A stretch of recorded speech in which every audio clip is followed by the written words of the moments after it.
Columbia Network takes pleasure in presenting Orson Welles and the Mercury Theater on the Air in the second of a unique new summer series of 9 dramatic productions. The first time in its history that radio has brought to the country an entire theatrical institution. Columbia is proud to welcome Orson Welles to its roster of stars and to give him the opportunity of bringing to the air those same qualities of vitality and imagination that have made him the most talked-of theatrical director in America today.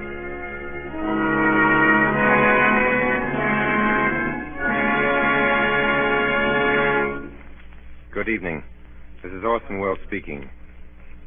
If there's anything bloodthirstier than a werewolf, it's a pirate. The Mercury Theater is playing safe. Now, if vampires and their ilk leave you as uncannily cold as old Dracula himself, who was staked down firmly, and it is to be hoped permanently, in his own family plot last week, then there are figures to prove that you are susceptible to buried treasure. We calculate that no decent, law-abiding citizen is immune to pirates. There are cowboys and Indians, there are gangsters and G-men, but these delights are inconstant like the short skirt. I don't care how young you are. Nothing charms, nothing ingratiates, nothing wins like a one-legged, double-barreled buccaneer with earrings, a handkerchief on his head, and a knife in his teeth. What could be more appropriate on the starboard rail of your four-masted brigantine? If you haven't a four-masted brigantine, you have Treasure Island.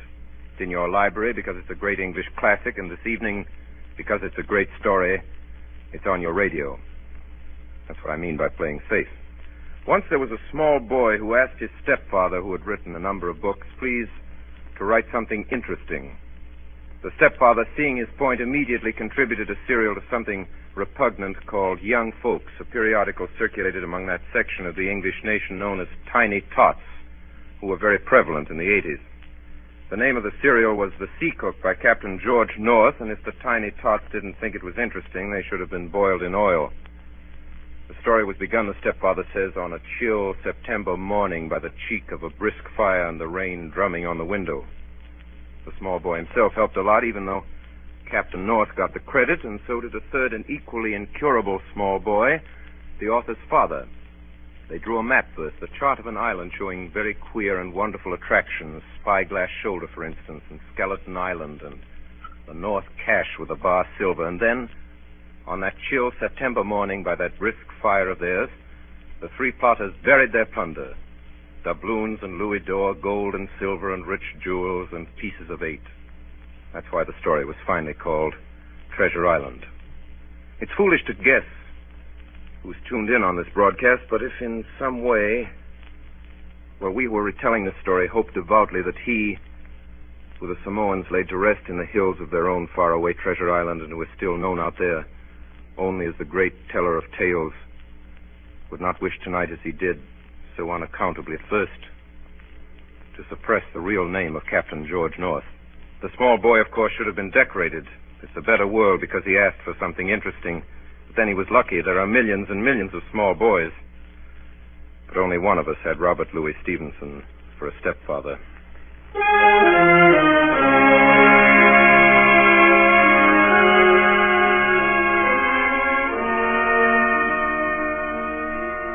Treasure Island by Robert Louis Stevenson, with Orson Welles as Long John Silver and as Jim Hawkins, who tells the story. Treasure Island.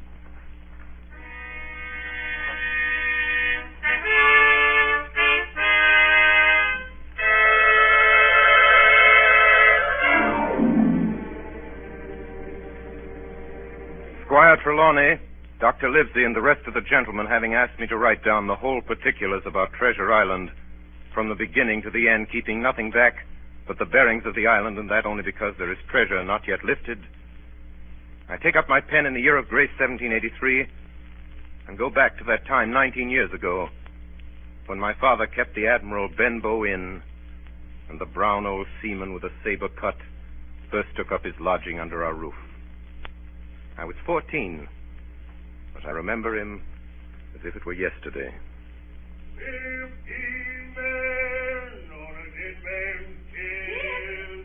Mother called to me from upstairs. Jim? Yes, Mother? Jim, there's a man coming up the road. Go out and see what he wants. Drink and the devil He came plodding to the inn door. his sea chest following behind him on a hand barrow. A tall, strong, heavy, nut-brown man, his tarry pigtail falling over the shoulders of his soiled blue coat, his hands ragged and scarred with black broken nails, and the saber cut across one cheek, a dirty, livid white, singing that old sea song that he sang so often afterwards.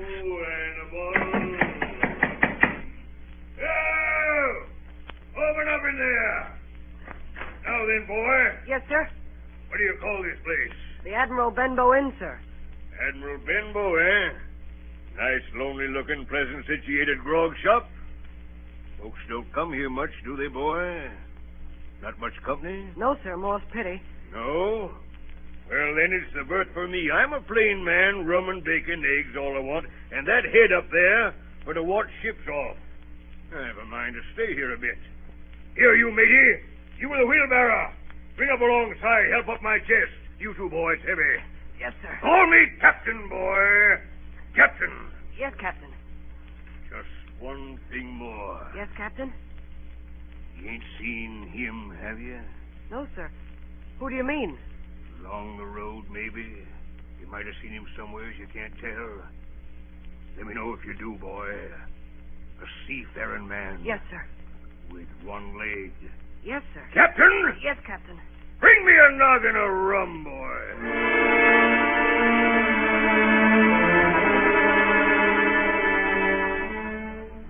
And so he came to live under our roof. We never knew his name. We called him the Captain. He was a very silent man by custom all day. He hung around the cove or upon the cliffs with a brass telescope staring out to sea. All evening he sat in a corner of the parlor next to the fire and drank rum and water, very strong.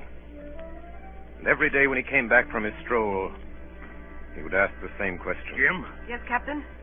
Any seafaring men go by today along the road? No, Captain. And Jim? Yes, sir. You're a good boy, Jim. You wouldn't lie to me ever, would you, Jim? No, sir. You haven't seen him, have you, Jim?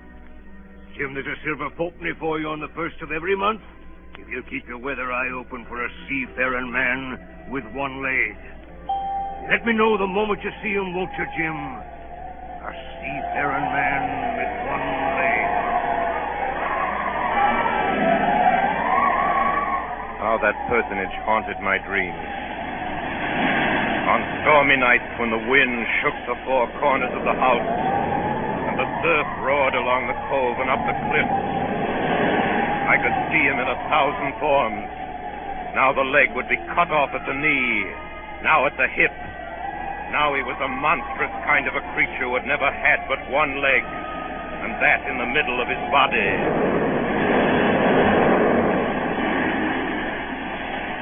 You'll keep your weather eye open, won't you, Jim?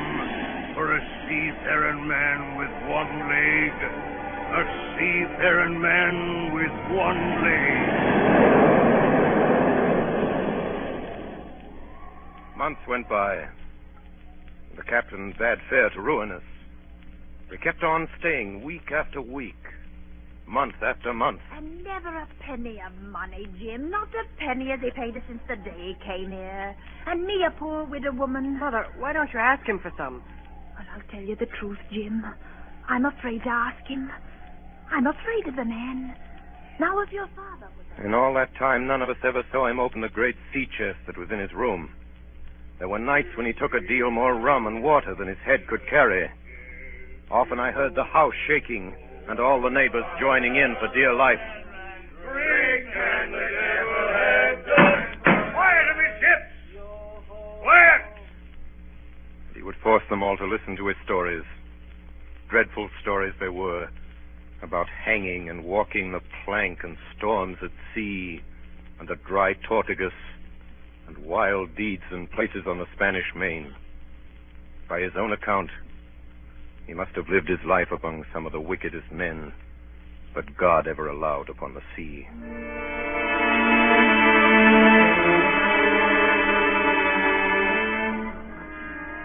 The captain had been living with us almost a year when there occurred the first of the mysterious events that rid us at last of his presence. It was one January morning, very early, a pinching, frosty morning, the captain had risen earlier than usual and set down the beach with his telescope under his arm. My mother was upstairs and I was lying at the breakfast table against the captain's return when the parlor door opened and a stranger stepped in. Sonny, come here, Sonny. Is this table for my mate Bill? I don't know you, mate Bill. I'm laying this for a man who stays in the house. We call him the captain. Well, my mate Bill would be called the captain like as not. Now, we'll put it for argument like that your captain's got a cut on one cheek. And we'll put it, if you like, that cheek's the right one, eh? Well, God save me, there he is now. There's my mate Bill. That's him with a spyglass under his arm. Bless his old heart, to be sure. You and me'll just get back behind the door, Sonny, and we'll give Bill a little surprise, we will. Bless his heart, I says again. Or a dead man's chest. Yo.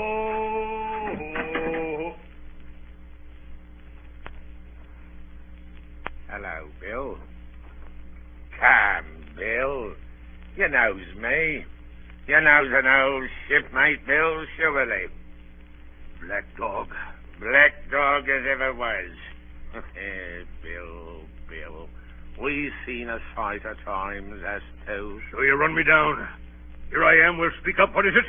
That's you, Bill. You're in the right of it, Billy.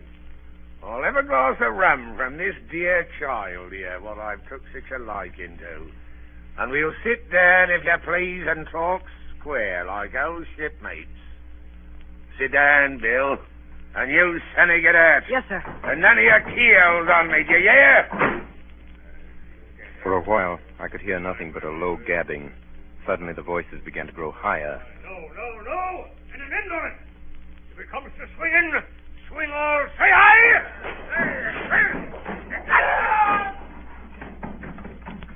I saw Black Dog streaming blood run off down the road. Presently, the captain returned, alone. Jim,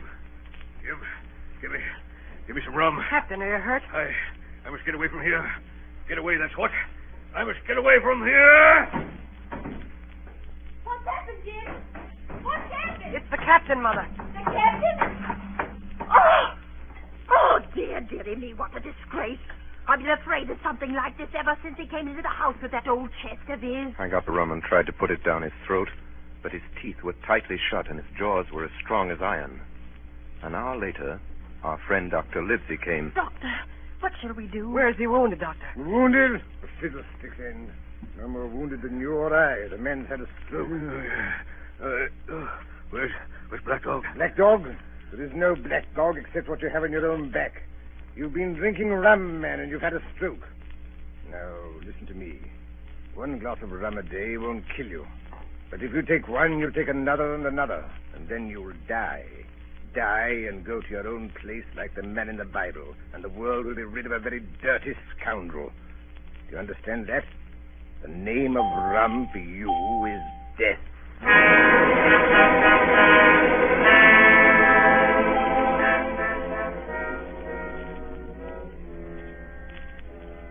About noon the next day, I stopped at the captain's door with some medicine.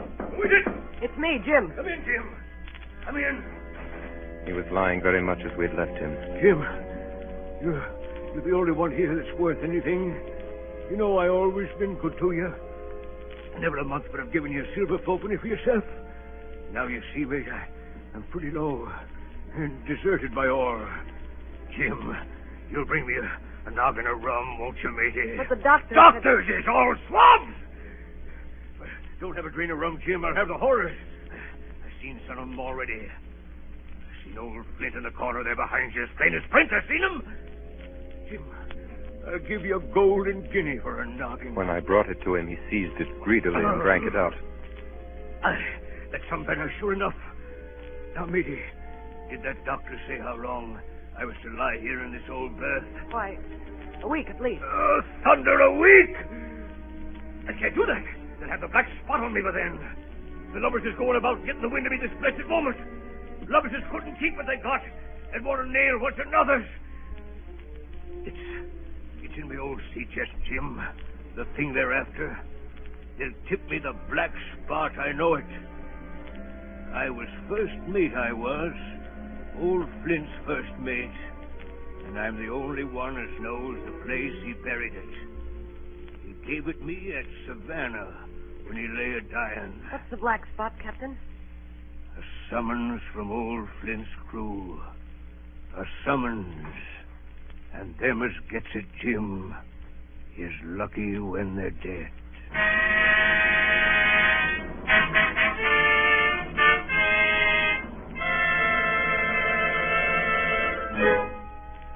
So, a week went by. And then, about 3 o'clock of a bitter, foggy, frosty afternoon, I saw someone drawing slowly near along the road. He was plainly blind, for he tapped before him with a stick, and he wore a great green shade over his eyes and nose, and he was hunched as if with age or weakness, and wore a huge old tattered sea cloak with a hood.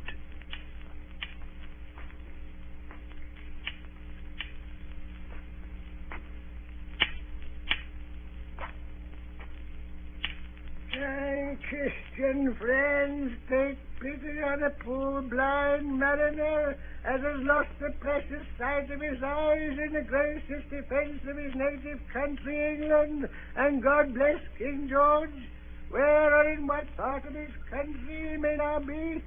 You were at the Admiral Benbow Inn, sailor. Eh? Black Hill Cove. I hear a voice, a young voice. It's here where I miss me deadlights. Will you give me your hand, my kind young friend, and lead me into the captain? I held out my hand, and the horrible, soft-spoken, eyeless creature gripped it in a moment like a vice. No, boy. Take me into the captain. Sir, upon my word, I dare not. You heard me. Take me in straight. Oh! Will you take me into the captain? Yes, sir. Good. And when I'm in view, say to him, he's a friend for you, Bill Bones. If you don't, I'll twist your arm right out of your body. Do you hear? Yes, sir. Stash, you passer, damn you. Now, forward march.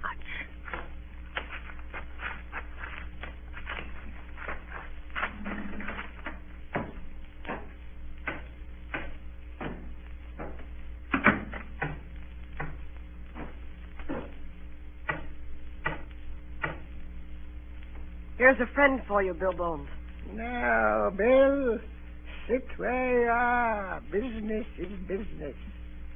Hold out your left hand, Bill. Boy, take his left hand by the wrist and bring it near to my right. Here's a little bit of paper for you, Bill Bones. Now that's done, I'll be going. Goodbye, Bill. Goodbye.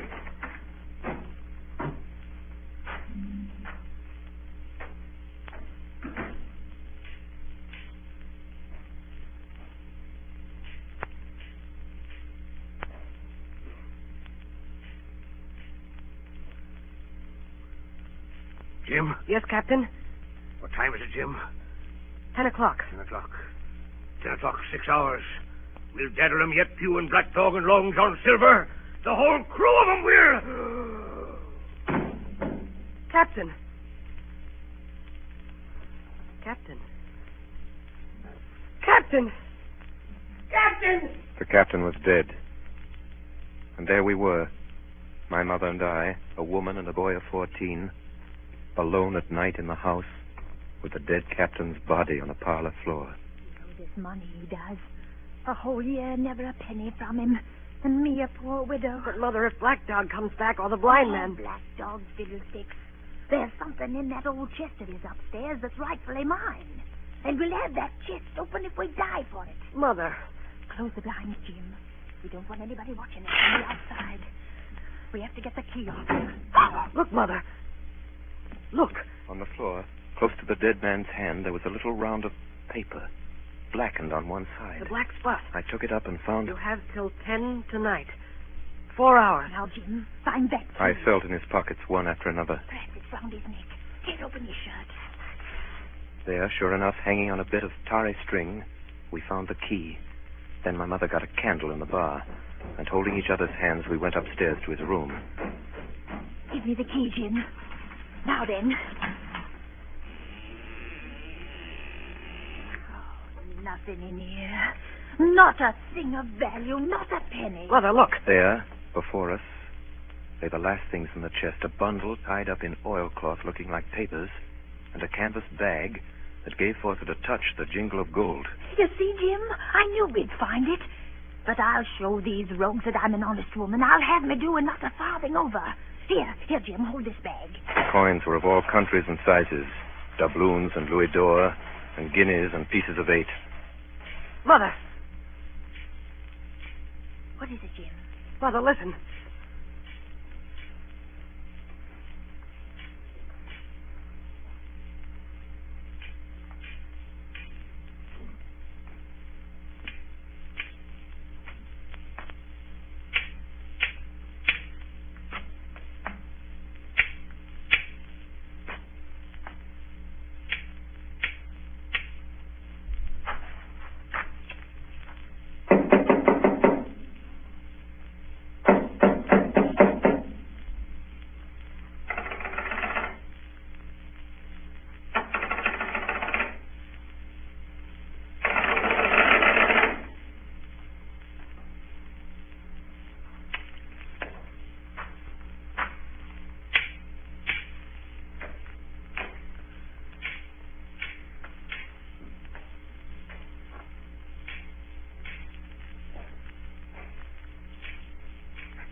Come, Mother. Mother, take the hold and let's be going. No, I'll have me do, Jim, and no more. But, Mother, you heard him. That was the blind I man. know what I'm doing. I know the right. But, Mother, you don't know. Oh, dear. I'll take what I have. And I'll take these papers. Quick, Mother, quick. Take my hand. Next moment, we had opened the door and were in full retreat toward the village. Look, Jim. Over the hill. There they come. Run, Mother, run. Oh, Jim. Jim, I'm going to faint. Oh, Jim. Take the money and go on. Mother. Oh. Mother. She had fainted. I managed somehow to drag her down the bank into the shadow of the ditch. A moment later, the house was surrounded. Bones! Bones! Bill Bones! Will you answer me? Down with the door, then! In, you lovers! Loot the house and find it! Bill's dead! That's you! Bill's dead! That's him, you shirking lovers! And the rest of you locked and get the kiss! It was a good thing my mother had fainted, or she would have had to watch with me while our poor house was pulled apart and smashed. Whatever it was they were after, they did not find it. Well, is it there? The money's there! Jim. What is it, Jim? What are they after? The map, Mother. Flint's map. Thank you. That's the signal. Tell him that. Hold on, you sneaks. It's in the house. You know it is. Shiver my soul if I had my eye. The signal, too. The signal. You dogs. You had your hand on hundreds, on thousands. Are you giving up now? You'd be as rich as kings if you can find it, and you know it's there, and you stand there skulking. There wasn't one of you there, face Bill, and I did it. A blind man, and I'm to lose my chance for you. I'm to be a poor crawling beggar sponging for rum when I might be rolling in a couch. If you had the pluck of a weevil in a sea biscuit among the lot of you. That's the last signal. Get out! Doc! Black dog! Johnny! Dirk! You won't leave old Bill Mace. Not old Bill. Johnny. Black Dog. Don't leave old Bill. Not old Bill. Not old Bill. Johnny.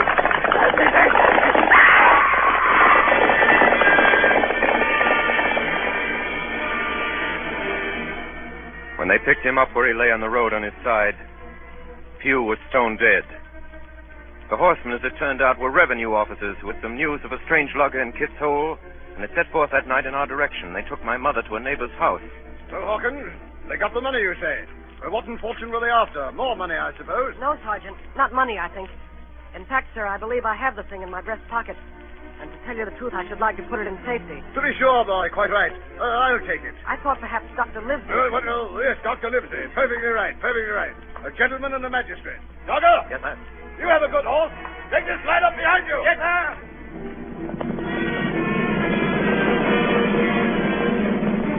We rode hard all the way till we came to Dr. Livesey's door. Dr. Livesey, the doctor's stopping tonight at the Squire's. Squire's? So there we go, boys.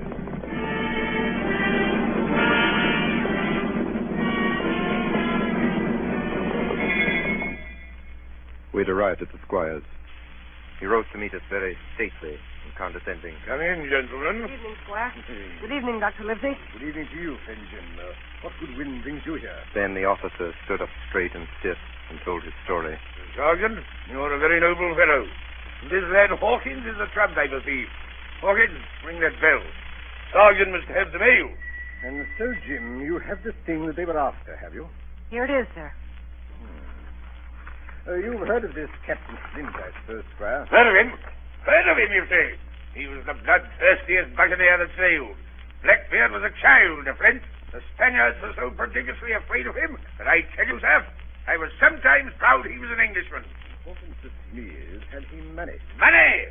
One of those villains after but money. That we shall soon know. What I want to know is this. Suppose I have here in my pocket some clue to where Flint buried his treasure. Will that treasure amount to much? Amount, sir? It will amount to this.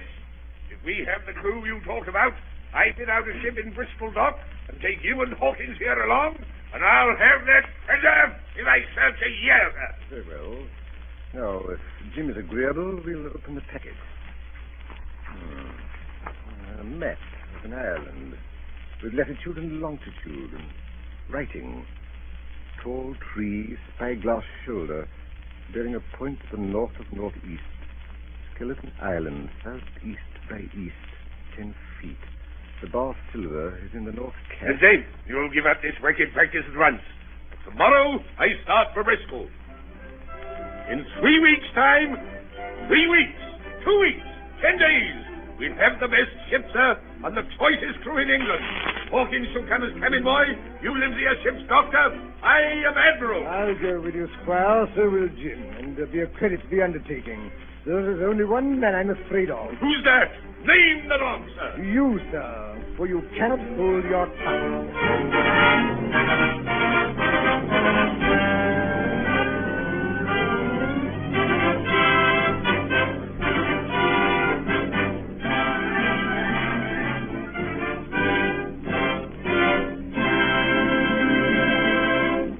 In a few moments, we shall be bound for Treasure Island with Dr. Livesey, Squire Trelawney, and Jim Hawkins. We pause now for station identification. This is the Columbia Broadcasting System. WABC, New York. Tonight, the Columbia Network is bringing you Orson Welles and the Mercury Theater on the air in Robert Louis Stevenson's Treasure Island. As Jim Hawkins was telling us, we are eager to leave the Benbow Inn behind and set out for the docks in Bristol.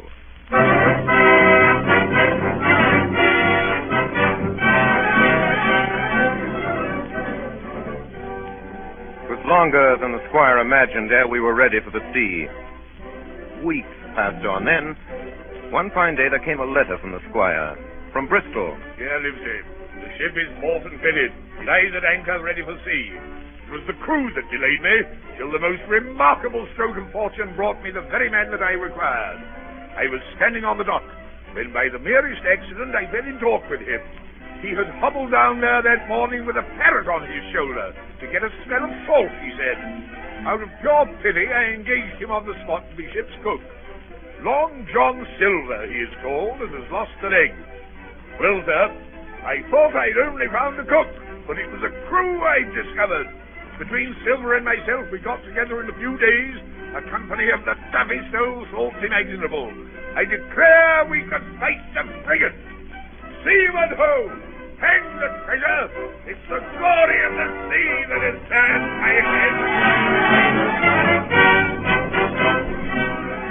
On the 16th of April, the schooner Hispaniola set sail from Bristol Harbor. It was more than 19 years ago, but I can remember it as if it were yesterday. Me in my new blue cabin boy's clothes. 19 years ago. Leaning over the rail, waving goodbye to my mother, and doing my best not to cry. For at the last moment, it sort of hurt to leave her, and it was the first time I had been away from home. Then, a little before noon, Captain Smollett gave an order. The boatswain sounded his pipe, and the crew began to man the capstan bar. Soon, the anchor was short up. Soon it was hanging dripping at the bars. Soon the sail began to draw, and the land and shipping to slip by on either side. The Hispaniola had begun her voyage to the Isle of Treasure.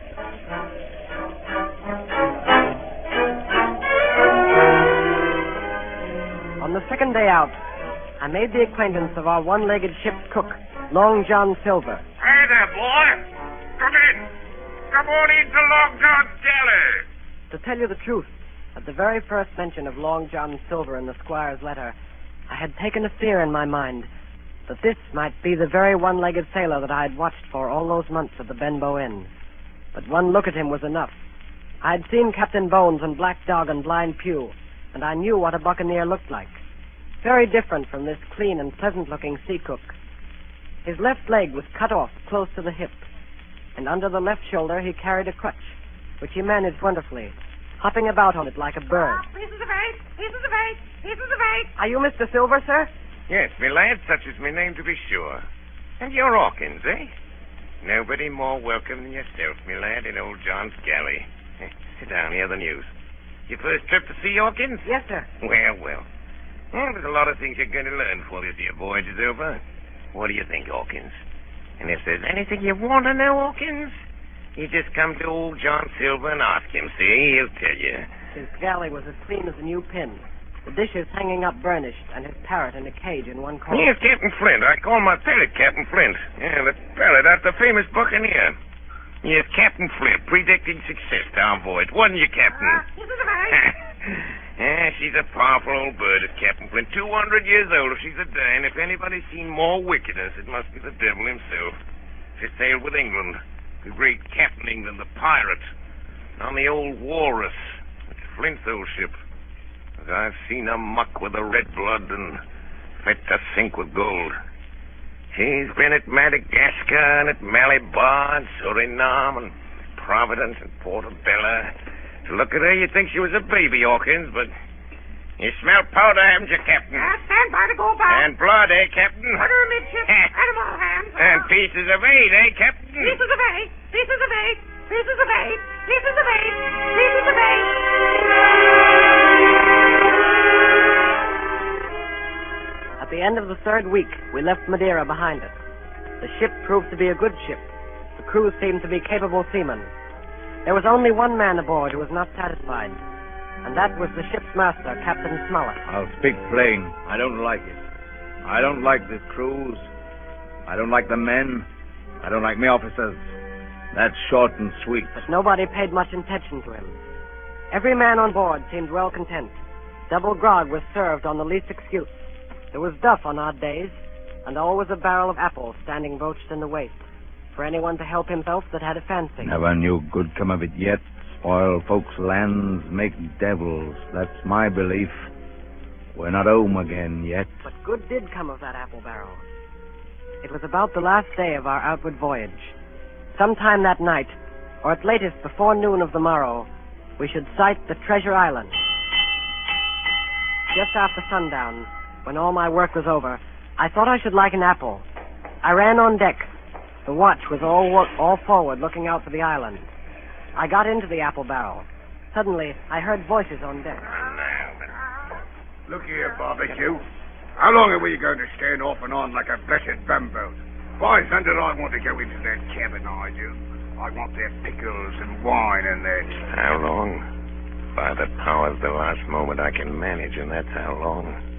How many tall ships, think you, have I seen laid aboard? And how many brisk lads drying in the sun at Execution Dock? And all for this same Hurry, and Hurry, and Hurry. He's a first-rate seaman, Captain Smollett. Sails the blessed ship for us. We're all seamen aboard here, I should All forecastle hands, you mean? I know the sort you are. You're never happy till you're drunk. It's your Long John. I don't know what his treasure is, do I? No more to use as you, and here's this squire and doctor with a map and such. Well, then I mean this squire and doctor shall find the treasure for us and help us to get it aboard, by the powers. After that... After that, what do we do with them, John Silver, after that? Well, what would you think we does with them? Put 'em ashore like maroons? Or cut 'em down like that much pork? Duty is duty, mates. Wait. Wait is what I says. When the time comes, why, let her rip. Land ho! What's that? What's that? Land ho!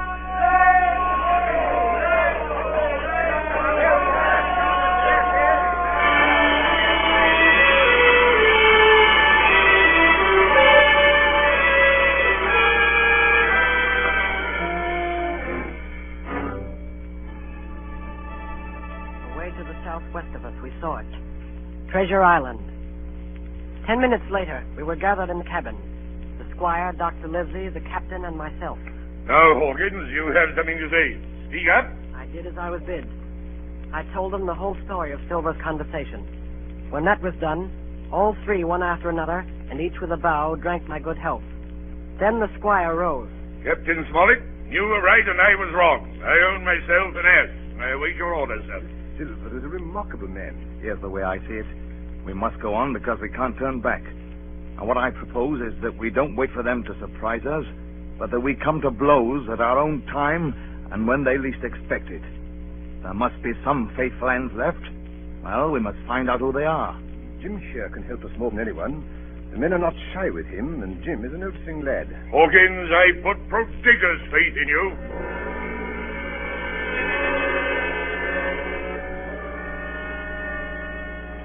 In the meantime, talk as we please, there were only 7 out of 26 on whom we knew we could rely. And of these 7, I was a boy, so that the grown men on our side were 6 to their 19. Next morning, there was not a breath of air moving, nor a sound, but that of the surf booming half a mile away along the beaches. A peculiar stagnant smell hung over the anchorage. The heat was sweltering, and the men grumbled fiercely over their work. Mutiny, it was plain, hung over us like a thundercloud. Around noon, Captain Smollett came up on deck. Hey, lads! We're not saying we're all trying another sort. Quick turn ashore and let nobody, so you can take the gig. As many as please may go ashore for the afternoon. Hey,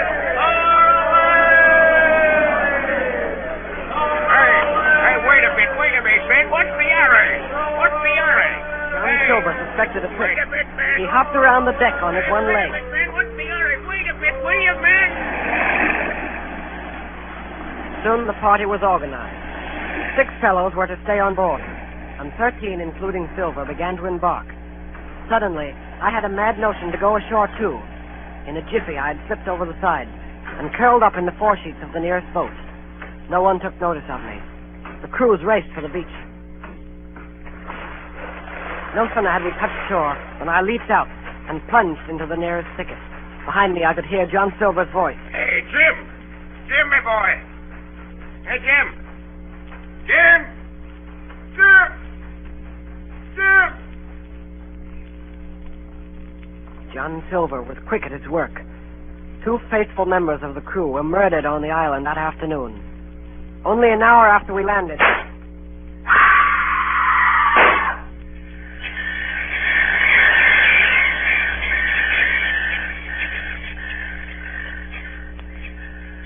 The second killing I saw with my own eyes. from where I lay hidden among the trees. Will you tell me you let yourself be led away with that kind of a mess of swamps? As soon as God sees me, I'd sooner lose me hand than turn to give me duty. Mate, it's because I think's gold dust of you. Gold dust. John Silver, you're mate of mine no more. If I die like a dog, I'll die in me duty. You've killed Alan, have you?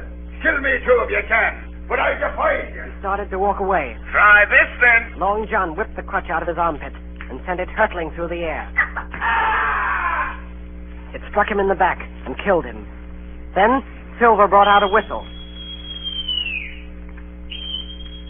I didn't wait. I ran. I ran as I never ran before.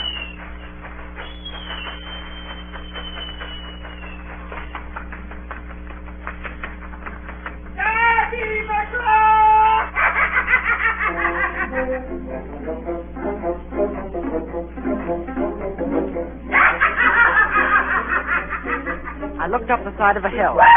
Far above me, I saw something leap behind the trunk of a tree. It seemed dark and shaggy. I turned and began to run. Suddenly, the thing appeared in front of me, and running forward, threw itself on its knees before me, and held out its clasped hands in supplication.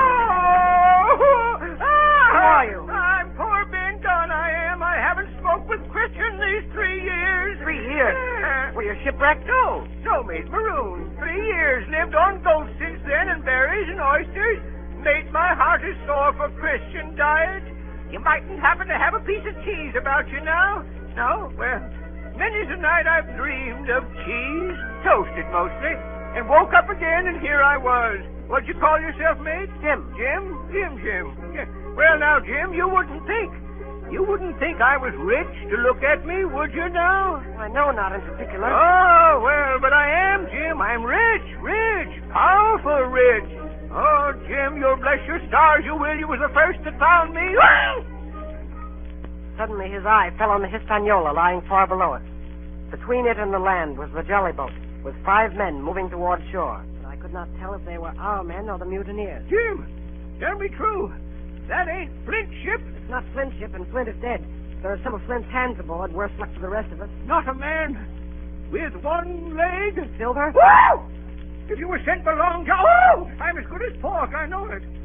I was in Flint's ship with John Silver when old Flint buried the treasure. He and 6 along, 6 strong seamen. They was ashore nigh on a week. And then one day, here come Flint by himself in a little boat, and the 6 all dead. Dead and buried along with the treasure. How he done it, not a man of us could make out. I told him the purpose of our voyage, and the predicament in which we now found ourselves. Oh, that Long John, he's a bad un. And you're all in a clove hitch, ain't you? Well, you just put your trust in Ben Gunn. Ben Gunn's the man to help you. You tell that to your squire, Jim. Ben Gunn's the man, that's what you say. And Ben Gunn says you has ideas of his own. Ah! Look at that.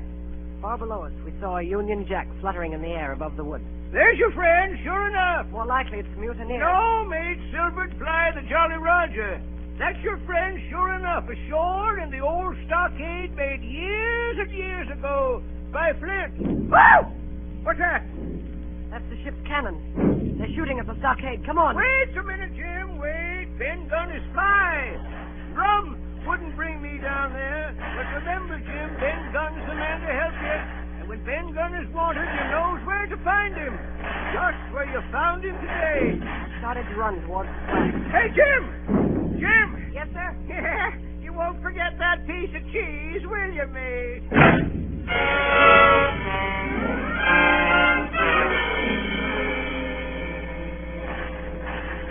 It was less than a mile to the stockade.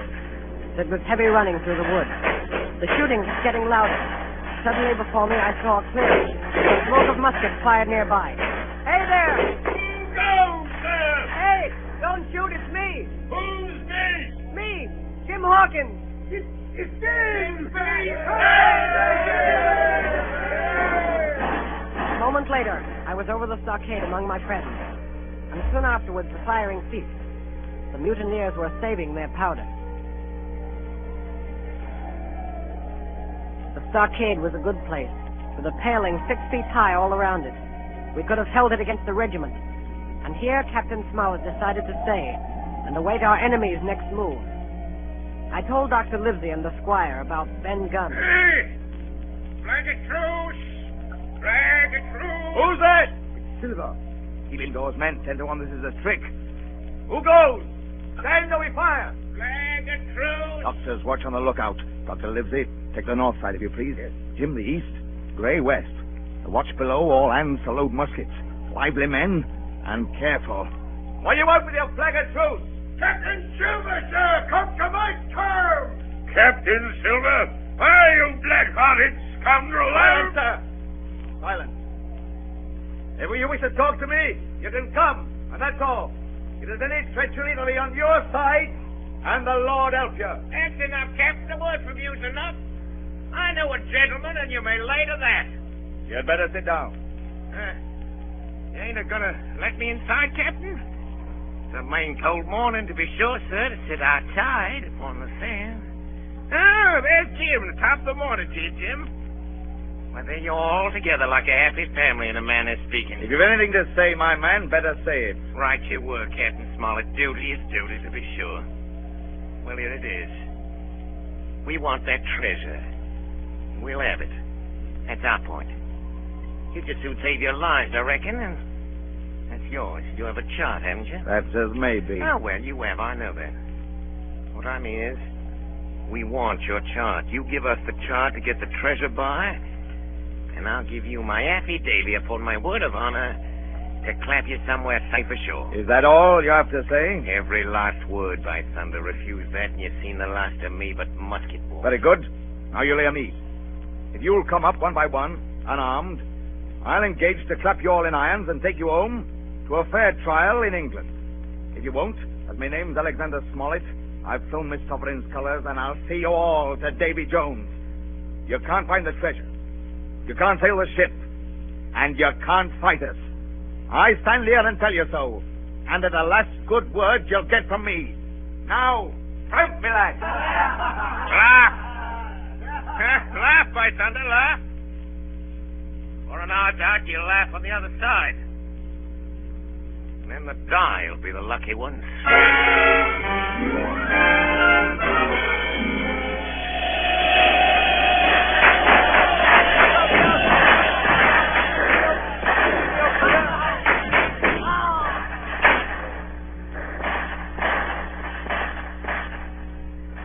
10 minutes later, nothing remained of the attacking party but the 5 who had fallen.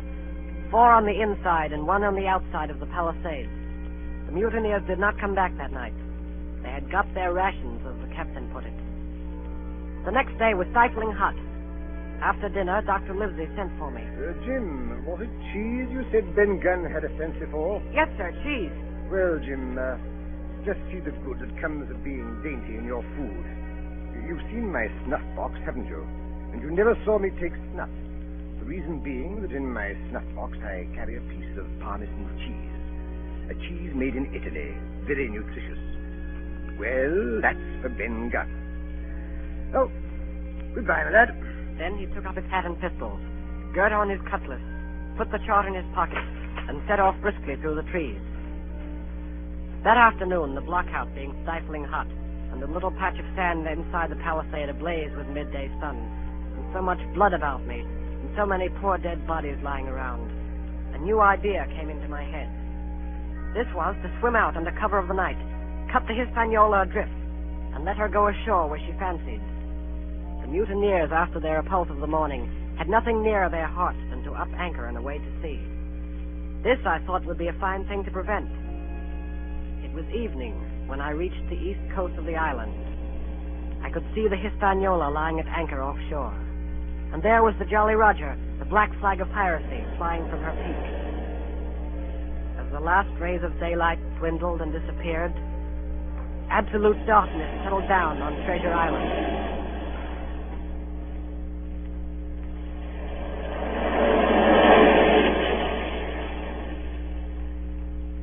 The next night I was back on land. I was proud of myself, and with good reason. I had grounded the Hispaniola, beached her up tidily in the North Inlet with no harm done, safe from the mutineers. I had no trouble finding the stockade. Coming in from the shore, keeping close in shadow where the darkness was thickest, I crept into the blockhouse. I could see nothing. The doctor and the squire must have worried about me. I should lie down in my own place, I thought, and enjoy their faces when they found me in the morning. I felt for a place to lie down. Pieces of eight! Pieces of eight! Now go! Pieces of eight! Now go! Bring a torch, Dick. Well, shiver my timbers. Jim Hawkins. Dropped in like that. Quite a pleasant surprise for poor old John.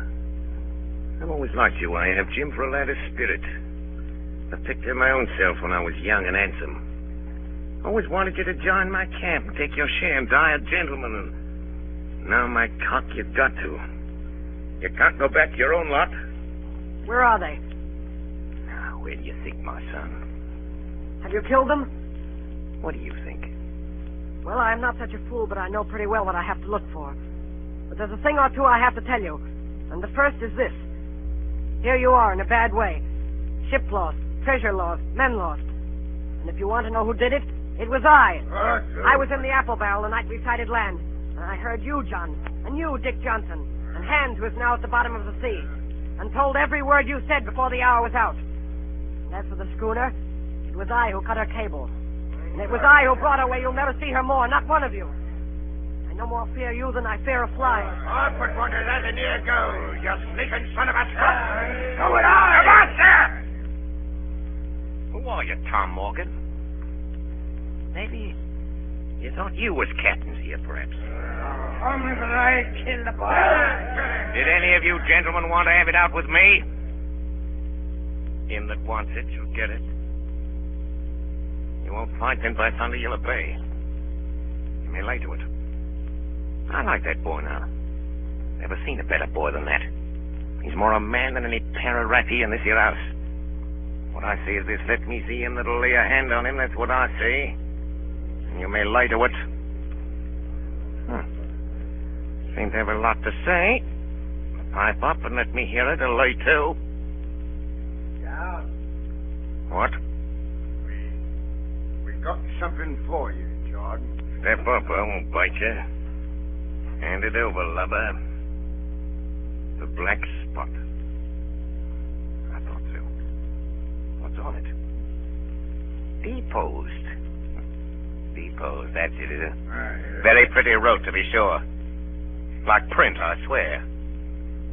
But it ain't one bit prettier wrote than this. What's that? And what does it look like, lads? A chart, that's what it is. A chart!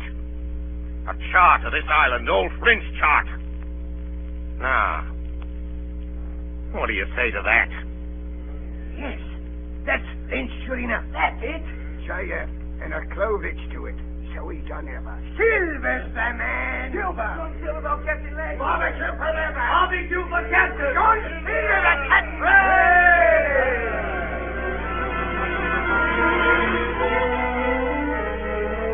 That was the end of the night's business. Only much later, I woke up suddenly and felt someone beside me. Jim. Jim, my boy. Yes, Long John? I saved your life here tonight, Jim. Now, you and me stick close, Jim, back to back like in case of trouble. And talking of trouble, Jim, why did those friends of yours leave that chart behind when they cleared out of here? They did, though. I came in here this morning and found the place empty and the chart lying there on the table where I couldn't miss it. And there's something under that. Something under that. Good or bad. The next morning, we set out after the treasure. Tall tree, spyglass shoulder, bearing a point to the north and northeast. Skeleton Island, east, southeast, and by east, 10 east. Hey, over there! Come quick! At the foot of a pine, half covered with green creeper, a human skeleton lay on the ground. A skeleton, by God! It lay perfectly straight, the feet pointing in one direction, the hands raised above its head like a diver's, pointing directly in the opposite. It ain't natural. It ain't natural, but you know, lads, I've a notion in my old numbskull. Now, here's the compass. There's the tip-top point of Skeleton Island sticking out like a tooth. Just take a bearing, will you, along the line of them bones? East, southeast, and by... I thought so. There's a pointer. Right up there's our line for the Pole Star and the Jolly Dollars. This is one of Flint's jokes, and no mistake. Him and these six was alone here. Alone, he killed 'em. Every man. And this one he hauled up here and laid down by the compass, yes. 6 they were, and 6 we are. And bones is what they are now. I saw him dead, old Flint. There he laid with penny pieces on his eyes. Dead, aye, sure enough he's dead. But if ever spirit walked, it'd be Flint's. Dear heart, but he died bad, did Flint. Oh, that he did. May not it were. And the windy was open, and I hear that old song of his coming out clear as hell. And the death hall's on man already. Listen.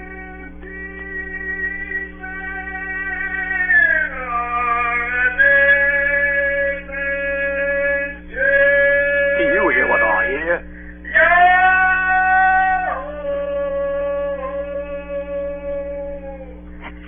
Flint again! Old Flint! Oh, Lord.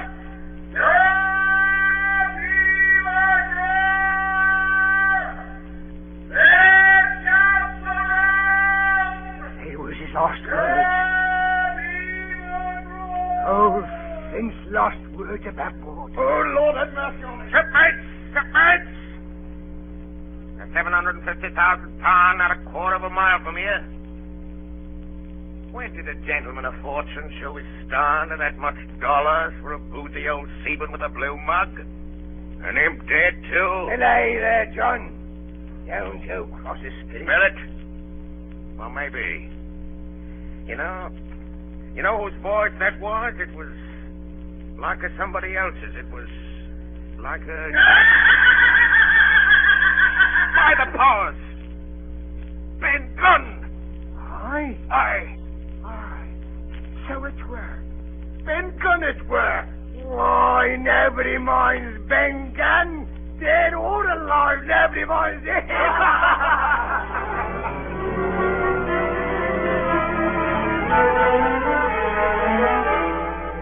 Spyglass shoulder, bearing a point to the northeast Skeleton Island, southeast and by east, 10 feet. Hey, mate, here's the tall tree. The first of the tall trees was reached, and by bearing proved the wrong one. So did the second. So the third. Here it is. Aye, from God, Betty, here it is. Before us was a great excavation. In this was the shaft of a pick broken in two, and the boards of several packing cases strewn around, all branded with the name Walrus, the name of Flint's ship. The treasure had been found and rifled. The 700,000 pounds were gone. We turned and saw above us on the edge of the pit Ben Gunn, Dr. Livesey, Gray, and the squire, all with muskets. The doctor's plan had worked. The pirates had fallen into his trap.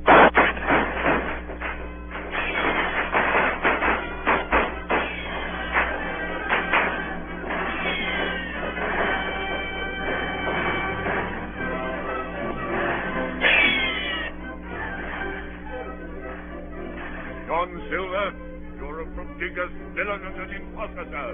But you saved this boy's life, and I'll not prosecute you. But the dead men, sir, hang about your neck like millstones. Thank you kindly, sir. I dare you to thank me. It's a gross dereliction of my duty. Stand back! It took us 3 days to move the treasure from Ben Gunn's cave on board ship. On the 8th day of December, the Hispaniola reached Bristol. 5 men only of those who had sailed returned with her. Well, that was 19 years ago. All of us had an ample share of the treasure and used it, wisely or foolishly according to our natures. Captain Smollett is now retired from the sea. As for Ben Gunn, he got £1,000 which he spent or lost in 19 days, for he was back begging on the 20th. Silver vanished on the voyage one night off the coast of Mexico, and we heard no more of him. The bar silver and the arms still lie, for all I know, where Flint buried them. And certainly they shall lie there for all of me. Oxen and wain ropes will not bring me back again to that accursed island. The worst dreams that ever I have are when I hear the surf booming about its coast or start upright in bed, with the sharp voice of Captain Flint still ringing in my ears. Pieces of eight, pieces of eight, pieces of eight, pieces of eight, pieces of eight, pieces of eight.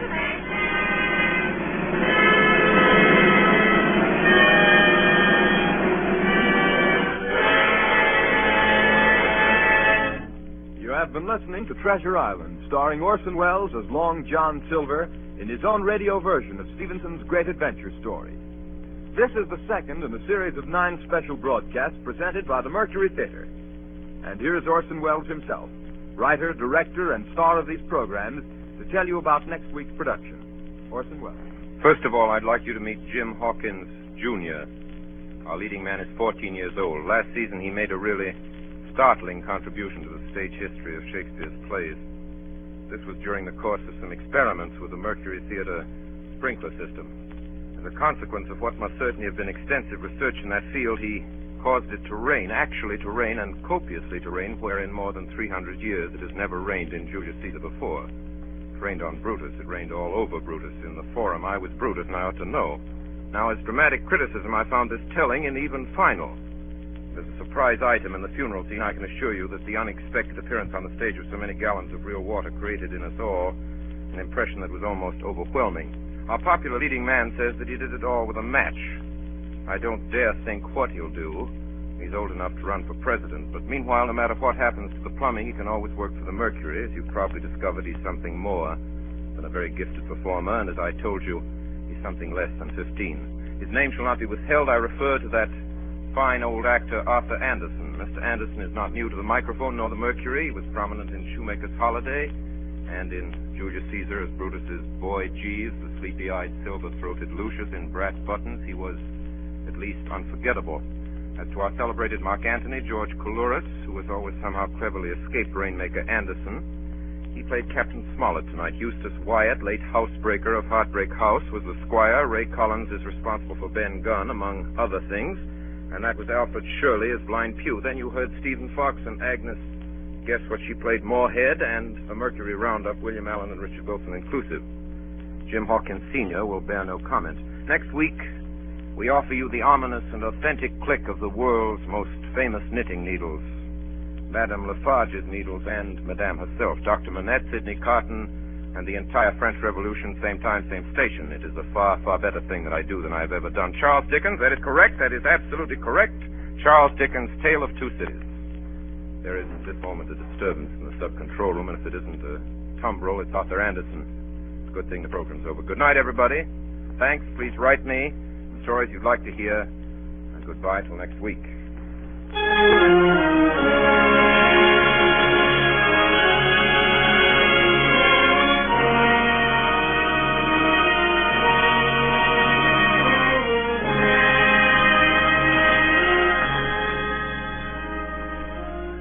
Remember, 9 o'clock Eastern Daylight Saving Time next Monday night for the Mercury Theater on the Air with A Tale of Two Cities by Charles Dickens. On tonight's production, Bernard Herrmann composed the original music and conducted, and Davidson Taylor supervised for the Columbia Network. Dan Seymour speaking. This is the Columbia Broadcasting System.